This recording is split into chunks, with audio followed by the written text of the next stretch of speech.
Quantum computing stocks plunge early Wednesday.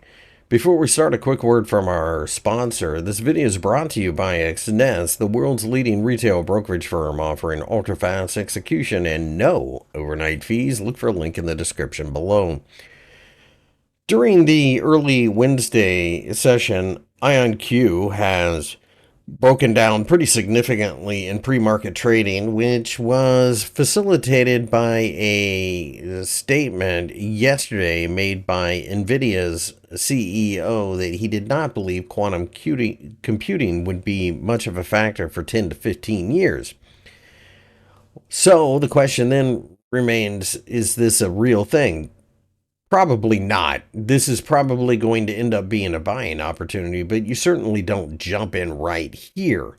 You wait for the market to stabilize. After all, this is one man's opinion, and although he is very educated in the computing world, he probably doesn't really have a good grip on the timeline of how these things play out. After all, most things that are thought to be futuristic are always thought to be way out in the future, and they tend to show up in about half the time expected. So I suspect what we have is a situation where it's a culmination between Jensen Wang speaking and interest rates in America skyrocketing.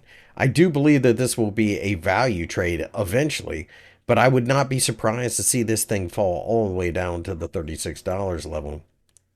Rigetti Computing is going to be the same situation, losing about $4 in pre-market trading. But I think here you have a scenario which is going to be the same situation. Perhaps we make it back down to the 50-day EMA, which would be a massive sell-off, as the 50-day EMA is currently hanging around the $8 level, but we'll just have to wait and see. Again, this is a momentum stock, so you have to be careful. You want to wait for signs of stability and maybe a little bit of a bounce before you get involved. But I, for one, am not shorting a stock based on a CEO's opinion, especially one that could possibly end up being a competitor. Finally, D-Wave Quantum has plunged in the early hours as well, as it looks like it is probably the closest one to the 50-day EMA, so that might be worth watching.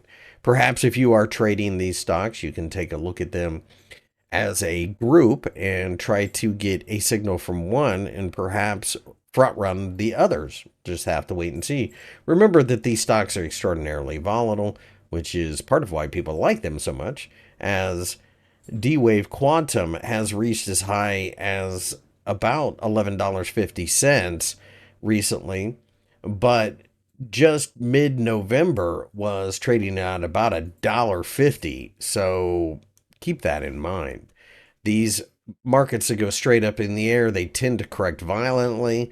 And the statement from the Nvidia CEO was probably just the excuse the market needed. My name's Christopher Lewis. I work for FXEmpire. If you enjoyed the video, give me a thumbs up and subscribe to the channel for more analysis.